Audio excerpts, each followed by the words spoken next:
Vous ne le saviez peut-être pas, l'écrivain à succès, l'écrivain prolixe Tahar Ben-Jelloun est aussi peintre. Mais oui, avec une nouvelle exposition de son travail, exposition qui nous attend, c'est à la fin de la semaine, dans la ville du Détroit. Tahar Ben-Jelloun, donc, écrivain peintre, ou peintre-écrivain, artiste en tout cas aux multiples facettes, aux multiples talents.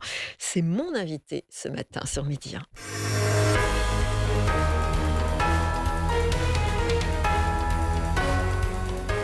Bonjour Tahar Ben-Jelloun. Bonjour Florence.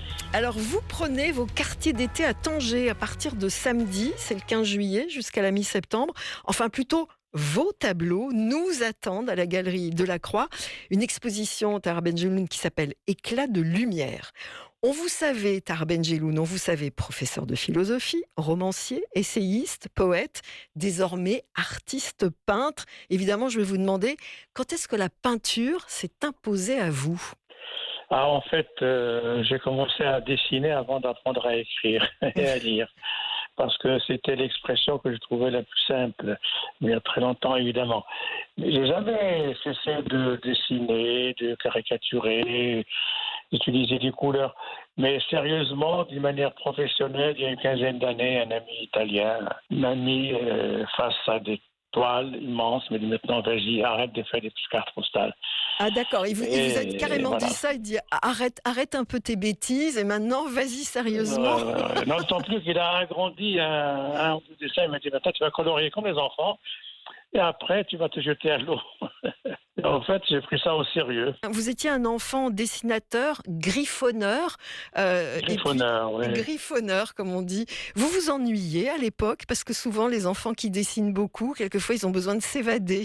Disons que j'étais pas comme les autres, je ne jouais pas au football, je faisais aucun sport, mais je restais beaucoup à la maison. Et j'ai eu une période où j'étais alité pendant longtemps.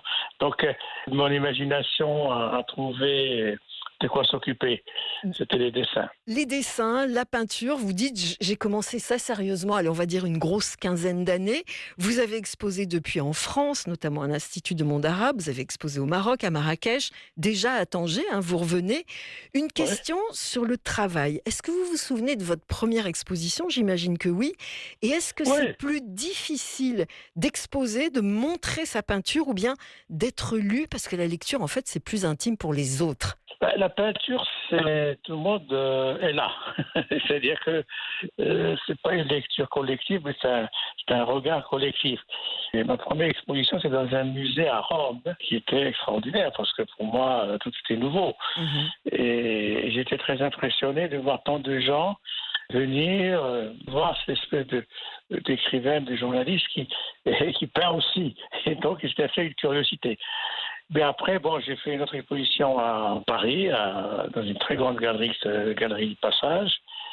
Et là, très grande surprise, Sa Majesté le Roi, il m'a acheté le soir même 6 toiles.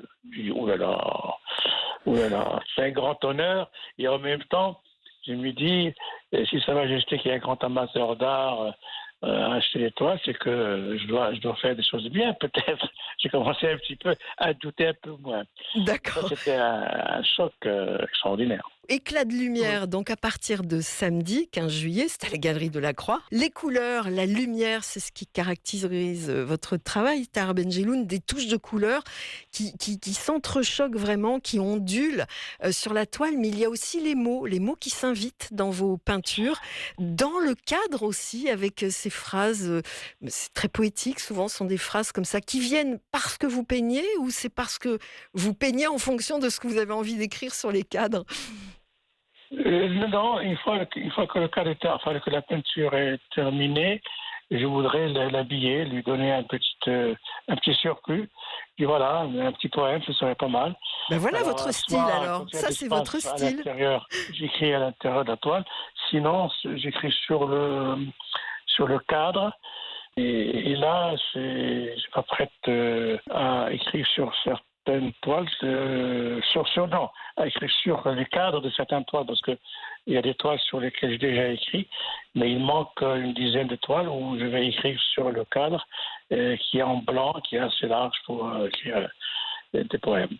Alors, c'est une question qu'on a dû vous poser 1000 fois. Ce sera la 1001e fois. Vous êtes donc un écrivain peintre et pas du tout un peintre écrivain.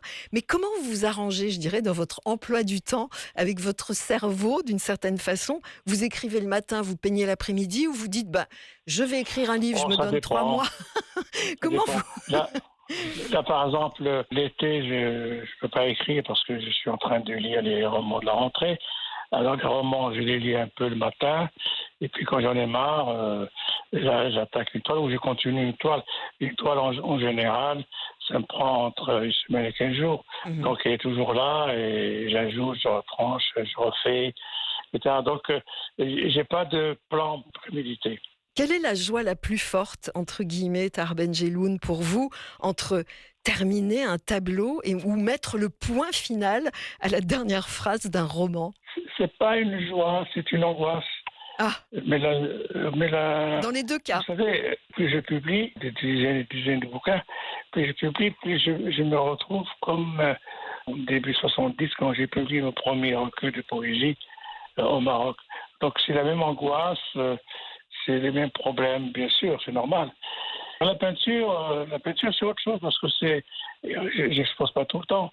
Alors là, quand j'avais fait l'exposition à l'Institut du monde arabe, qui était une grande Grosse rétrospective, exposition et rétrospective. j'ai eu la visite de mon ami, le très regretté Jean-Claude Carrière, que j'aimais beaucoup.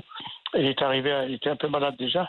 Il est arrivé avec sa canne, il s'est mis au milieu de la salle et il a dit ah, que je me sens bien. Et ça a été pour moi le meilleur des compliments. Tahar Benjelloun, merci d'avoir passé un petit moment avec nous. Je rappelle que votre dernier roman s'appelle Les Amants de Casablanca, voilà, et que vous exposez donc à partir de ce samedi à la Galerie de la Croix, 15 juillet, 15 septembre. C'est une très belle salle, la Galerie de la Croix. C'est vraiment une belle chose que nous avons à Tanger. L'espace est magnifique et d'ailleurs l'espace, vous verrez, il s'est plié à mes couleurs. Il y a des murs qui ont été peints en bleu Ah, pour accueillir cette exposition.